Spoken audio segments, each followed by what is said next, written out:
Nainitan yata kayo ng todo, no, nung bumiyahe rito, no? Ang bilis ng 2025, no? February na kagad. Ang bihira. Ang buwan na gustong i-skip ng marami pag walang jowa. Okay, February. Romans chapter 8, verse 31 to 39. Tinitignan ko lang kung nandyan pa kayo. Romans 8, 31 to 39. What then shall we say in response to these things? If God is for us, who can be against us? He who did not spare his own son, but gave him up for us all, how will he not also along with him graciously give us all things? Who will bring any charge against those whom God has chosen? It is God who justifies. Who then is the one who condemns? No one. Christ Jesus, who died, more than that, was raised to life, is at the right hand of God, and is also interceding for us. Who shall separate us from the love of Christ? Shall trouble, hardship, or persecution, famine or nakedness, danger or sword? As it is written, for your sake we face death all day long. We are considered a sheep to be slaughtered. No, in all these things we are more than conquerors through him who loved us. For I am convinced that neither death nor life, neither angels nor demons, present or future, nor any powers, neither height or depth, nor anything else in all creation will be able to separate us from the love of God that is in Christ Jesus our Lord. Please bring back verse 37. No, in all these things we are more than conquerors through him who loved us. In this year of more, week 1 we talk about God being more than enough. Week 2 we talk about God being more than able. Last week we talk about more of God and less of me. And this Sunday, I would like to talk, teach, and preach about the subject, more than conquerors. We are more than conquerors. Hallelujah. Kayo lang yung tagumpay, pero tahimik. We are more than conquerors. Romans chapter 8. Romans 8. Alam niyo po, ang book of Romans is one of my favorite books in all of the Bible. Madalas kong sabihin yan sa mga preaching ko na ang book of Romans po ang isa sa mga Biblia na binabalik-balikan ko po talaga. Kasi itong pang-anim na libro ng New Testament na sinulat ni Apostle Paul, I believe, is one of the most profound books in all of the Bible. Ito rin yung isa sa mga libro kung saan punong-puno ng mga theological truths. Nagpo-provide ng comprehensive explanation about the grace of God and the good news that Jesus Christ died, buried, and rose again for each and every one of us. Ito po siguro ang nagsisilbing cornerstone ng Christian doctrine. Tayo na naniniwala kay Jesus na namatay, nilibing, at muling nabuhay. Samahan pa natin ang chapter 8, ang isa sa pinaka-popular na chapter sa book of Romans. Itong Romans chapter 8 ang magpapakita ng isang buhay na malaya, minahal at pinagmamalasakitan ng ating Panginoon. Alam niyo po, ang Romans chapter 8 ay punong-puno at hitik na hitik sa mga magagandang pangako ng Panginoon na binitawan ni Apostle Paul. Ito po ang libro na bubuksan nyo sa mga panahong kailangan mo ng encouragement, lalo na sa mga panahong gusto mo nang sumuko sa iyong buhay. Kung babalikan mo ang Romans chapter 8 verse 1, ang sabi ni Apostle Paul, there is now therefore no condemnation to those who are in Christ. Nakaka-encourage nga naman. Sa verse 18, ang sabi ni Apostle Paul, the sufferings of this present time are not worthy compared with the glory which shall be revealed in us. Meaning, lahat ng suffering na pinagdadaanan natin ay walang-wala dun sa kaluwalhatian na i-prepare ng Panginoon sa atin sa kanyang muling pagbabalik. Kung magbabasa ka pa ng tuloy-tuloy sa verse 28, ang sabi ni Apostle Paul, all things work together for the good of those who love the Lord. Kung babasa ka pa ng 3 pang verses sa verse 31, ang sabi ni Apostle Paul, if God is for us, who can be against us? Kung ipupush mo pa ng 7 verses more in verse 38, ang sabi ni Apostle Paul, I am so convinced that neither death or life, angels and demons, present or future, nor height or depth or powers or anything else in all of creation will be able to separate us from the love of God. Pero sa lahat ng mga verses na encouraging, I believe ang isa sa pinaka-concluding sa lahat ng verse na yan, ay kung babalikan ng one more verse in verse 37, kung saan sinabi ni Apostle Paul that in all these things, sa lahat ng hardship, sa lahat ng persecution, sa lahat ng suffering, we are more than conquerors through Him who loved us. Pero bago tayo magsaya ng tuluyan, at bago tayo mag-celebrate at magpasara ng barangay sa sobrang katuwaan, Hayaan po ninyo ipakita ko sa inyo ang konteksto nito para maunawaan natin talaga saan nga ba nanggagaling itong katagumpayan na sinasabi ni Apostle Paul na tangan-tangan nating mga mananampalataya. In fact, sinulat po ni Apostle Paul ang Romans chapter 8 in particular, habang si Apostle Paul po ay pabalik ng Jerusalem, galing po siya ng Greece.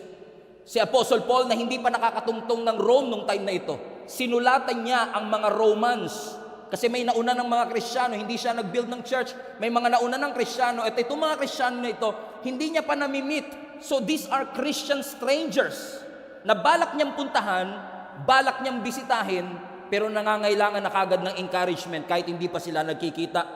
At that time po kasi ang Rome o ang Roma ay kinikilala bilang political, military, and economic capital of the world. Nakikita po natin na ang mga Jewish people is actually enslaved by these Romans. At dahil rito, marami mga Christians ang nag-i-struggle, paano nga ba namin ipapakilala itong Jesus na ito na nagligtas sa amin, samantalang kami ay alipin ng mga Romano? Paano nga naman namin pagsasabayin ang aming identity at ang aming lordship kung kilala nga namin kung sino ang Diyos pero hindi namin makita sino nga ba kami dito sa mundong aming ginagalawan? And throughout the history, ang Book of Romans po ay ginagamit ng maraming simbahan at maraming pastor para iangkla ang buong simbahan sa panahon ng difficulty at sa panahon ng trouble. Let me repeat, sa mga panahong ikaw ay napanghihinaan ng loob, isa sa pinaka magandang librong babasa natin is actually the Book of Romans. It was written to Christians like you and me. Sinulat ito para sa mga Kristiyanong katulad mo at katulad ko na nag-i-struggle na manatiling tapat kapag ikaw ay dumadaan sa mga imposibleng sitwasyon ng iyong buhay. Ano nga ba ang pwede natin gawin sa mga panahon na tayo nag-i-struggle at nahihirapan? In the midst of these troubling times, paano natin pangahawakan ang mga pangako ng ating Panginoon? Pero para mas maunawaan natin ang Romans chapter 8, we have to go back all the way to Romans chapter 5 para maintindihan natin ano itong sinasabi ni Apostle Paul na tayo bilang mananampalataya ng ating Panginoon is actually more than conquerors. Kasi alam niyo po, ang Romans chapter 5 in particular is one of my favorite chapters also in Romans. Kung saan sa Romans chapter 5, ipinakita po sa atin ni Apostle Paul yung regalo ng kagandahang loob ng ating Panginoon.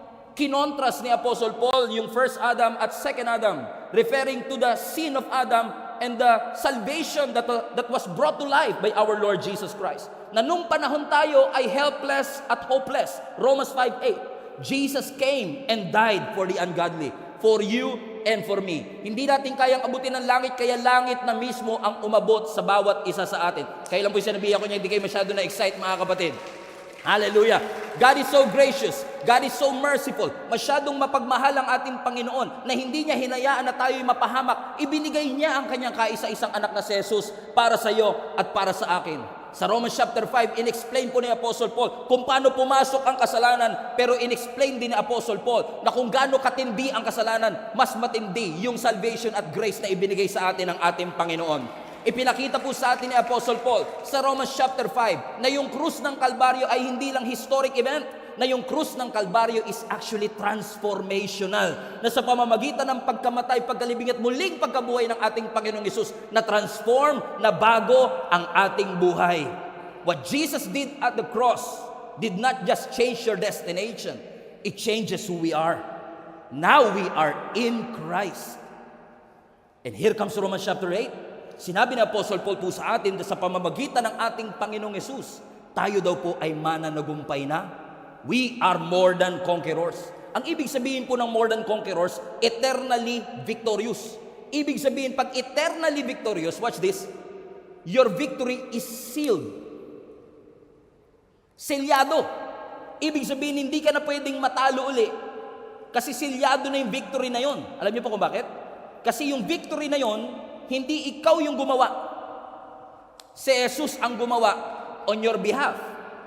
At dahil ginawa ni Jesus, pinakita ni Apostle Paul sa Romans 5, 6, and 7, ay pinakita ni Apostle Paul sa atin na dahil sa kagandahang loob ng ating Panginoon, yung hindi natin kaya, pinagtagumpayan ng ating Panginoon. At doon sa verse 37 ng Romans chapter 8, ipinakita po ni Apostle Paul sa atin yung sulyap ng overwhelming victory na meron na tayo sa pamamagitan po ni Jesus. Ano ang sabi ng verse 37 ulit? No, in all these things, we are more than conquerors, don't stop there, through Him who loved us. Ibig sabihin, tayo po ay more, alam niyo po ba ang ibig sabihin ng more than conqueror? Diba? Si Manny Pacquiao, pag nanalo po siya, ang tawag sa kanya conqueror. Pero pag uwi niya ng bahay, lahat ng napadalunan niya, binigay niya kay Jinky, si Jinky ang more than conqueror. Nagkas yung ibig ko sabihin? Na hindi lang tayo basta nanalo, tayo ay higit pa sa mga nanalo. Ibig sabihin yung victory na meron ka, hindi pwedeng nakawin ng kahit sino dahil hindi naman ikaw ang gumawa in the first place. Si Jesus ang gumawa ng victory na yon para sa atin, and because of that, we are eternally victorious. Ibig sabihin, kapag sinabi natin, as Christians, we are more than conquerors, we are walking in the fullness of what Jesus Christ won for each and every one of us. And let me tell you this, yung katagumpayan ni Jesus sa krus ng Kalbaryo is not just a victory out of a survival. Hindi ito basta nanalo lang na isa ang lamang. Tambak ito. It is an overwhelming victory that Jesus gave His life for each one of us. Ibig sabihin, nanalo ang ating Panginoon hindi lang para makasurvive. Meron kasing nakatapos ng race pero halos sumuko na. Pero merong mga triumph beyond survival. It is a victory that overflows with triumph. Hindi lang ito basta nanalo. Madali yung pagkapanalo. Hallelujah. Ang hirap kausapin ng 12 nun, ha? Amen? Kasi minsan masyado ng cliche sa atin, na tayo ay mananagumpay na. Masyadong cliche minsan pag sinabi nating mahal na mahal tayo ng ating Panginoon. But think about this. Kahit anong life-defeating, joy-stealing attack ang gawin ng kaaway sa buhay mo, dahil ikaw ay victorious dahil kay Jesus, He cannot steal that victory away from you unless you would allow Him. Unless you would allow Him. Amen? So don't think for a moment na ang mga Kristiyano panalo lang pagdating na sa dulo. No. Ang mga Kristiyano panalo na ngayon. So we are not winners in the end. We are winners now. Okay? Mag-i-English ba tayo? Sabi, we are more than conquerors. Hindi sinabing we will be. Hindi sinabing we were. Sabi, we are. It is in the present tense. Ibig sabihin yung katagumpayan na yan na ating nilalakaran, katagumpayan ng ating Panginoong Yesus. So we are not walking towards that victory. We are walking from a position of victory. Again, not because of what you did, but because of what Jesus did for each and every one of us. Amen? At katulad ni Apostle Paul, through prosecution and persecution, ang sabi ni Apostle Paul, we have overcome. Nakapagtagumpay tayo kahit anong tindi ng pagsubok na ating pinagdaanan. Paano daw? Through Jesus Christ who loved us. Alam niyo, si Apostle Paul is very humble, to acknowledge na hindi siya makakapagtagumpay kung hindi dahil sa ating Panginoon. And how I wish tayo gayon din, na hindi tayo makakapagtagumpay kung alam nating hindi sa tulong ng ating Panginoon. Amen? Kasi minsan we're so consumed with our narcissistic character na akala natin lahat na lang ay tungkol sa atin, sa galing, sa experience, education natin, connection natin in everything. At lahat yan maaaring may mga factor sa ating tagumpay. But even our ability to acquire that wealth, na sabi ng Scripture, ay galing sa ating Panginoon. Amen? Nasabi ng Scripture, balik mo nga yung verse 37, anak, knowing all these things, and I will explain that later. We are more than conquerors, through Him. So bakit daw tayo mananagumpay? Bakit daw po tayo conqueror? Paano? Through seeing Him. Jesus. So through Jesus, not through your expertise, not through your education, not through your money, not through your followers, through Jesus. So ibig sabihin, kaya ko lang nasasabing I am victorious, kahit na may mga part ng buhay ko na feeling ko defeated at overwhelmed ako, is because I know that through Jesus Christ, not my galing, not my skills, not my expertise, but through Jesus who won that for me. So every Christian, in essence mga kapatid, everyone na tinatanggap si Jesus bilang kanyang tagapagligtas, kung feeling mo man talunan ka, meron ka ng technically merong nilagay si Lord na predetermined victory. Nakikita ba yung sinasabi ko? Predetermined victory. Hindi mo pa ginagawa, nandun na yung katagumpayan dahil may nagtagumpay na sa iyo before. Si Jesus. Okay. Sino sa inyo napaniwala kayo dati na yung wrestling totoo? Taas kamay po. Okay, walang husgahan, no judgment. Sino sa inyo napaniwala kayo na yung wrestling totoo before? Kasi biruin mo, pagka binagsak, talaga lumalagapak naman talaga. Grabe, sakit noon, Brad. Di ba? Tapos nakaka-amaze sa kanila, di ba, yung parang pag bumagsak. Kasi nung unang panahon, ang mga kilala, si Hulk Hogan, Ultimate Warrior, kilala niyo pa ba yun? Wala pa yung mga ano yun, you can see me. Wala pa yung mga ganyan eh. Iba pa nung unang panahon eh. Sila Hulk Hogan pa noon, sila Ultimate Mario pa yun. Naalala niyo yun? Yung ano, mga pa. Sino sa inyo kilala pa si Hulk Hogan? Mag-asawa na kayo. Okay, so yung... Okay, joke lang. Okay? Sa panahon na yun, no, biruin mo, parang pagka nakikipaglaban sila, tense na tense ka. Diba? You're rooting for the one na kinakampihan mo o pumusta ka kasi. Kaya, sige, panalo ka. Hindi ka pwedeng hindi manalo. Diba? You're rooting for them. Pero ang hindi natin alam, napaniwala tayo na hindi rin nila alam kung sino mananalo. Ba't alam niyo po ba? Baka may mapalaya pa rito, ha? Alam niyo po ba, all of this are actually predetermined already. Bago pa magsimula yung laban, alam na nila kung sinong papanalunin. Oh my goodness, yung iba sa inyo, ngayon nyo lang nalaman yun. Oh my goodness, Lord help us. So help me God. That's why our country is in trouble.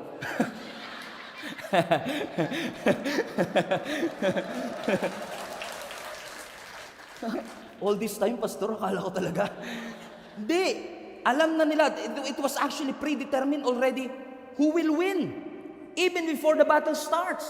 So kahit nakabagsak si Hogan, kung napag-usapan na nila na sa dulo, ikaw mananalo. Kahit pa i-chokeslam mo yan. Kahit pa lumagapak pa yan sa sahig. Kahit pa dumugo yung bibig niyan. Actually, pag dumugo bibig nila, may bonus pa sila doon. Kasi biruin mo, peke lang, tinutuo mo. Amen? Pero kahit na dumugo ang kanyang bibig, hindi siya kakabahan kasi alam niya, at the end of it all, things will turn around and I am going to win. Amen? And how I pray na lahat ng mga Kristiyano will have that same mindset. Na kahit nakadapa ako ngayon, kahit nakalagapak ako ngayon, kahit sinoks lang ako ng kaaway, kinorder niya ako and my back is against the wall. At the end of it all, alam kong things will turn around. And at the end of it all, alam kong mananalo ko because the battle is the Lord's. Come on, somebody. Amen? Amen? Bakit ka kakabahan? Bakit ka matatakot kung nakalaga pa ka ngayon knowing that at the end of this book, sinasabi ng scripture that we are victorious and we are on a winning side. Purihin natin ang Diyos. Amen? Masarap naman talagang palakpakan yun. Na-set up na naman kami ni Pastor. Pero kasi, di ba, madaling maging kumpiyansang panalo ka if everything goes well in your life. Like, for example, you have so much in your bank account, like alam mong hindi ka mauubusan ng budget for the month. Madali sabihin, tagumpay ako ngayong buwan na ito. Madali sabihin yan. If everything goes well with your relationship, with your family, madali sabihin yan. Pero when you go through struggles and persecutions and hardships and battles, nakatulad na sinabi ni Apostle Paul, balikan natin yung verse 35. Ano sabi ng verse 35? May trouble, may hardship, may persecution, may famine, may nakedness, may danger, may sword. Nakita niyo ba mga kapatid? Who shall separate us from the love of Christ? Trouble ba ang makakapaghiwalay sa iyo sa pagmamahal ng Lord? Hirap ng buhay ba ang makakapaghiwalay sa iyo sa pagmamahal ng Diyos? Persecution ba? Yung sinabi ang kanilang alive-alive ka na? Yun ba? Yan na lang kasi definition natin ngayon ng persecution eh. Pero kay Apostle Paul, life and death yan. Talagang either you will deny your God or we will kill you. Right? Trouble ba? Persecution? Gutom ba? Nakedness? Danger? Or sword? Ano sabi ng scripture? Next verse. Verse 36. As it is written, for your sake we face death all day long. We are considered a sheep to be slaughtered. And our verse 37. No. In all these things, ano yung these things on context? Ano yung these things sa context? Yung hardship, yung trouble, yung difficulty, sa lahat ng yon, we are more than conquerors through Him who loved us. Hallelujah! Meaning, may kaaway talaga. Hindi nawawala ng opposition. At kung wala kang kaaway ngayon, antay ka lang mga 3 months. Kung wala kang problema ngayon, sige, antay ka lang. Masaya ka pa eh. Antay ka lang mga 3 months. Lahat tayo dadaan po dyan at dumadaan. Lagi ko nga sinasabi, di ba? 3 lang naman lagi stage ng tao. Dumaan sa problema, dumadaan sa problema, o dadaan pa lang sa problema. Lahat tayo. Napapagitnaan tayo ng mga troubles in our life. kahit gaano tayo kasaya, kaligaya, nagsiselebrate, excited, dadaan po tayo dyan. Bakit? Kasi may enemy talaga, may opposition talaga. Ang trabaho ni Satan, i-discourage tayo. Pero hindi ka magiging panalo kung di ka lalaban. At para sabihin ni Apostle Paul, not death nor life will be able to separate me from the love of God. Hindi po yan hypothetical. Hindi po yan idiomatic expression. Totoo po talagang life and death situation. Ikamamatay namin tong pagsunod namin sa Diyos. Ikamamatay namin tong pag-share namin ng gospel. Amen. Kaya paulit-ulit sinasabi ng Panginoon sa atin, di ba? Huwag kang matakot. Imagine niyo, no? Sino sa inyo naniniwala na walang kahit sinong kalaban ang hindi walang pwedeng tumalo sa Diyos? Sino sa inyo naniniwala walang pwedeng tumalo sa Diyos? Di ba? Walang pwedeng tumalo. Kung tayo'y anak ng Diyos, alam natin na meron tayong kakampi na walang tatalo. Walang kapantay. Pero bakit winawarningan pa rin tayo lagi ng Lord na huwag matakot? Kung alam naman nating walang kahit anong tsansang matatalo ang Diyos natin. Bakit? Kasi ang puso natin madaling ma-discourage. Ang puso natin madaling matakot. Hindi naman nilihim ng ating Panginoong Yesus na dadaan tayo sa pagsubok, di ba? Bago po arestuin ng ating Panginoong Yesus, di ba? Sabi niya, in this world, you will experience many trouble. Hindi nga sinabing trouble lang, many pa eh. But take heart. Don't let your hearts be troubled. Don't be afraid. Because I will be with you. Ang assurance lang kasama mo siya eh. Walang assurance ng Panginoon na walang pagsubok. Ang assurance lang kasama mo siya. Ano ang assurance ng Panginoon? That in all of these things, hardships, persecution, trouble, danger, or sword, in all of these things, the Lord will fight for you. In all of these things, they will not overcome you. So hindi mo ma-overcome yan pag iniwasan mo. Ma-overcome mo yan pag dinaanan mong kasama mo ang ating Panginoon. Kasi yan ang tanong natin lahat, paano ako mabubuhay ng matagumpay? Kung alam ko namang, Pastor, ang hirap nung sinasabi natin, I am more than a conqueror. Kung yung Meralco bill nga, Pastor, di ko ma-overcome eh. Di ba? Hanggang ngayon, nag-i-struggle akong bayaran buwan-buwan. Bakit? Sa buhay natin, may mga challenges na dadaan, may mga unexpected na mga problema, correct? Ang problema pa naman, di nagpapaschedule yan.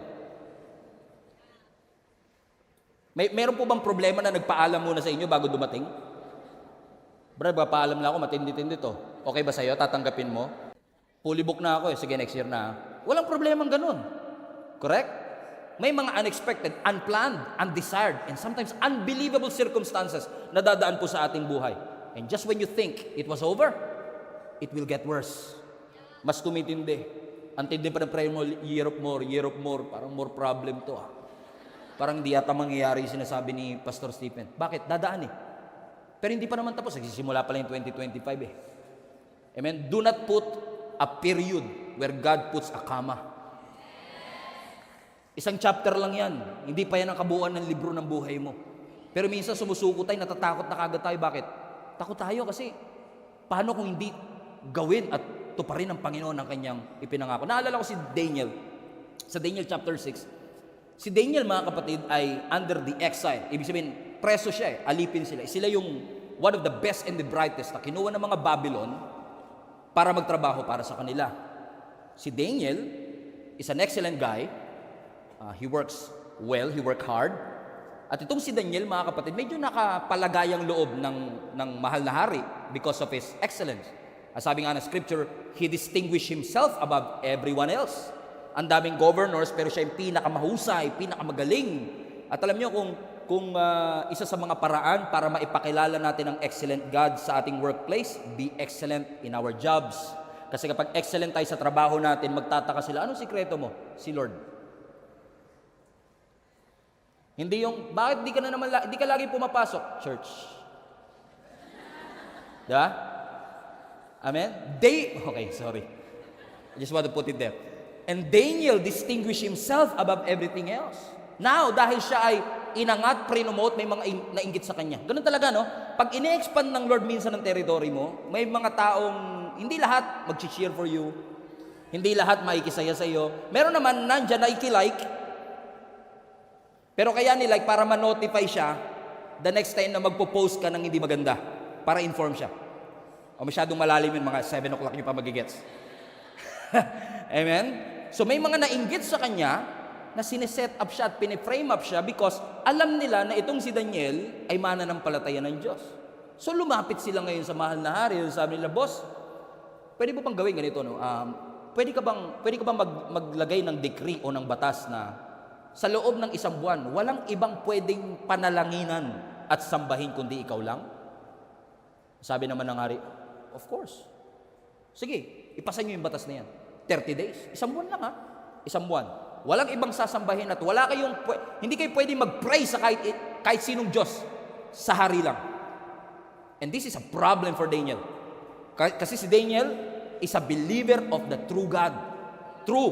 Kaisa-isang Diyos. Sa Diyos natin naniniwala.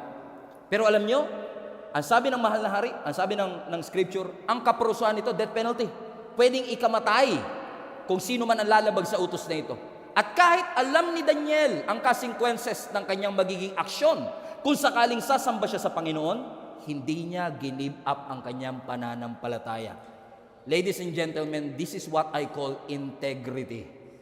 Alam niyo kung bakit? Kasi pwedeng sabihin ni Daniel na, 30 days lang pala. Teka, kausapin ko lang si Lord. Lord, pwede ba 30 days lang naman to? Ikaw pa rin naman ang Panginoon ng buhay ko. Kaysa naman ikamatay ko pa to, Lord eh. Pagbigyan mo na to. Naintindihan mo naman po, di ba? Kaysa naman ikamatay ko to. But he did not do that. Hindi ginawa ni Daniel yon. Ano sabi ng scripture? Kahit na may decree na bawal manalangin at sumamba sa ibang Diyos, nanatili siya sa kanyang routine ng pananalangin 3 beses sa isang araw. Siyempre, yung kanyang mga critics, yung mga inggitero ni Daniel, nakita siyang nananalangin, nagsumbong kagad sila sa mahal na hari. Ito ang kanilang sumbong. Daniel chapter 6 verse 13. Then they said to the king, Daniel, who was one of the exiles from Judah, pays no attention to you, your majesty. Magalang pa rin naman eh. Or to the decree that you put into writing. He still prays 3 times a day. So yung mga critics ni Daniel, nagsumbong ngayon kay Sir Rafi. So pinatulpo nila ngayon. Ay, sabi nila, boss, si Daniel, yung isa sa mga exile, galing ng Judah yan eh. Parang di yata sinusunod yung utos nyo. Parang wala yatang halaga yung sulsul talaga, no? Parang wala yatang importansya. Nag-decree ka, di ba? Isang buwan, ikaw lang sasambahin. Pero parang siya, 3 beses pa nagpe-pray sa isang araw, ha? Ibang level din to, ha? Bakit? Kasi si Daniel, hindi niya ikinakahiya ang Panginoon. Amen. Paano nga naman tayo lalakad sa katagumpayan kung nai-embarrass tayong i-share si Jesus Christ sa public? O i-rephrase ko, ha? Maraming tao gusto ng katagumpayan, pero nahihiya silang i-proclaim si Jesus in public. Tamo, tahimik bigla. Amen? Tapos sabi, Lord, gusto kong magkaroon ng katagumpayan sa aking buhay. Sabi ni Lord, yung hiya nga, hindi mo mapagtagumpayan. Demonyo pa kaya? And because he stood tall, amen? Pinuntahan siya nitong mga critics niya, sinumbong siya ng kanyang mga critics. At ang kaparusahan ni Daniel, death penalty. Ano sabi ng verse 14? By the way, yung hari kaibigan ni Daniel. Sabi ng verse 14, when the king heard this, yung sumbong, he was greatly distressed. He was determined, watch this, to rescue Daniel and made every effort until sundown to save him. So etong hari na ito, because he loved Daniel, nalungkot siya nung binalita na, teka lang, naapektuhan pala rito yung kaibigan ko. So he was determined to rescue Daniel. Pero watch this. Amen? Kahit hari, hindi siya maligtas. Bakit? He was bound by his word. He was bound by the law. Ang utos ng hari, hindi mababalik. Yan ang ni-reiterate ng mga nagsumbong kay Sir Rafi. Verse 15. Then the men went as a group to King Darius and said to him, remember, your majesty, according to the law of Medes and Persians, no decree or edict that the king issues can be changed. Paraphrase, ang utos ng hari, hindi mo na pwedeng baguhin. Hindi na siya pwedeng babalik. Verse 16, so the king gave the order, and they brought Daniel and threw him into the lion's den. The king said to Daniel, may your God whom you serve continually rescue you. A stone was brought and placed over the mouth of the den, and the king sealed it with his own signet ring and with the rings of his nobles so that Daniel's situation might not be changed. Wala magawa ang hari. Inantay niya pang maggabi, naghahanap siya ng loophole, paano ko ililigtas ang aking kaibigan? Pero ang sabi ng mga sulsol, boss, hindi mo pwedeng baguhin ang utos mo. Mapapahiya ka dyan. Wala nagawa ang hari, pinatapon si Daniel sa lions den, kulungan ng mga leon. Ang sabi ng scripture, sinelyuhan pa nila yung kulungan ng leon gamit ang singsing ng hari para walang makalabas at walang makapasok bukod mismo sa haring ito. At ano ang sabi ng scripture? Verse 18, then the king returned to his palace and spent the night without eating and without any entertainment being brought to him. And the king could not sleep. What's this? Sa sobrang pag-aalala ng mahal na hari, hindi siya makatulog na nandun si Daniel sa lion's den.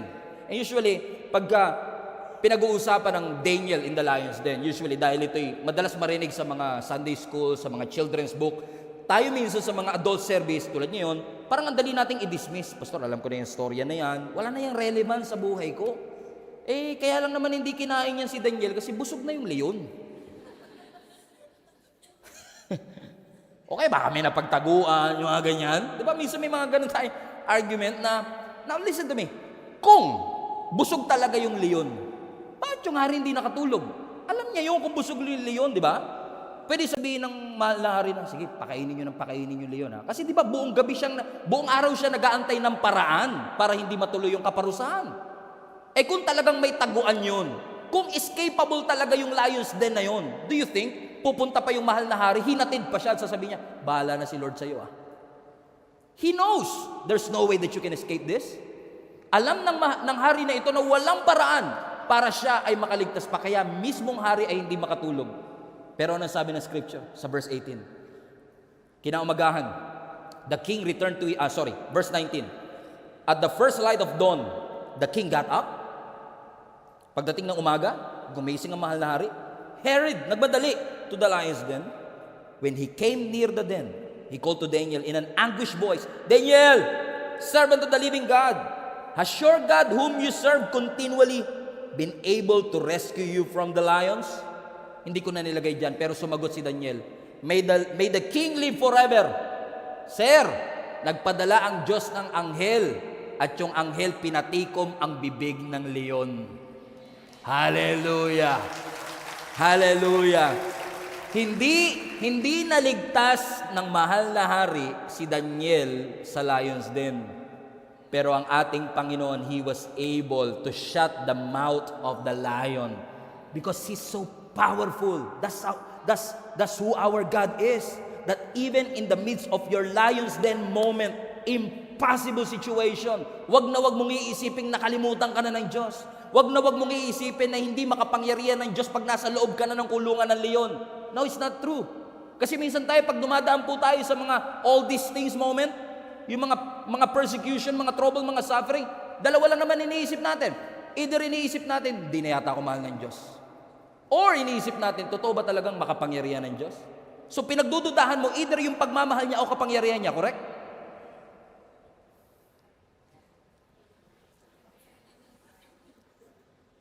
But at this point, makikita natin mga kapatid, na wag nating iisipin na tayo'y kinalimutan na ng ating Panginoon. Kasi kahit nandun ka sa kulungan ng leon, hindi limitado ang kapangyarihan ng Diyos sa ngipin ng isang leon. Amen? Gustong ipaalala sa atin ng ating Panginoon that in all these things, mapa Red Sea man yan, mapa Jericho Wall man yan, mapa Goliath man yan, mapa Lions Den man yan, magsusugo ang Diyos ng donkey, ng angel, o kahit siya mismo ay bababa to shut the mouths of the lion. Amen? So the next morning, itong si Daniel na probably terrified. Kung kayo si Daniel, matatakot din siguro kayo.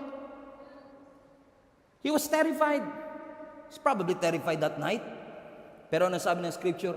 Inabot siya ng umaga. Pero ni galos, walang nangyari sa kanya. Parehong-pareho sa nangyari sa kanya mga kaibigan na si Shadrach, Meshach, and Abednego. Naparusahan din dahil sa kanilang pagtindig sa kanilang mga pananampalataya. Na nung itatapon na sila dun sa pugon ng Panday Manila, pugon ng apoy. Pugon ng apoy. Ang sabi nila sa mahal na hari, I know our God is able to save us. Kilala nila kung ano ang abilidad ng Diyos nila. And I know that our God is willing to save us. So alam nila ang kapangyarihan ng Diyos at alam nilang mahal sila ng Diyos at willing ang Diyos na iligtas sila. Hindi nila pinagdudahan yung kapangyarihan at pagmamahal ng Diyos nung sila itatapon sa pugo ng Pande Manila. At alam niya, sabi nila, but even if hindi kami iligtas ng Panginoon, hindi namin i-compromise yung aming pananampalataya at yuyukod dito sa statwa ni King Nebuchadnezzar. Why? Kilala nila na yung Diyos nila ay mabuti. Meaning, kahit na padaanin kami ng Diyos sa apoy, hindi ibig sabihin nito, hindi na ako mahal ng Diyos. Hindi porket inaalaw ng Panginoon na dumaan ako sa apoy, hindi ibig sabihin nito na hindi ako kayang iligtas ng Panginoon. Kung inalaw ng Diyos na dumaan ako rito, makapangyarihan pa rin siya, mahal niya pa rin ako, pero ang alam ko may plano siya kung bakit niya inalaw na mangyari ito sa aking buhay. Amen? Hindi prenevent ng Diyos si Daniel at pigilan siya na mapunta sa lion's den. Pero God is able to deliver him out of it. May mga pagkakataon na iaalaw talaga ng Diyos na dumaan tayo sa mga all these things. But in all of these things, remember, we are more than conquerors.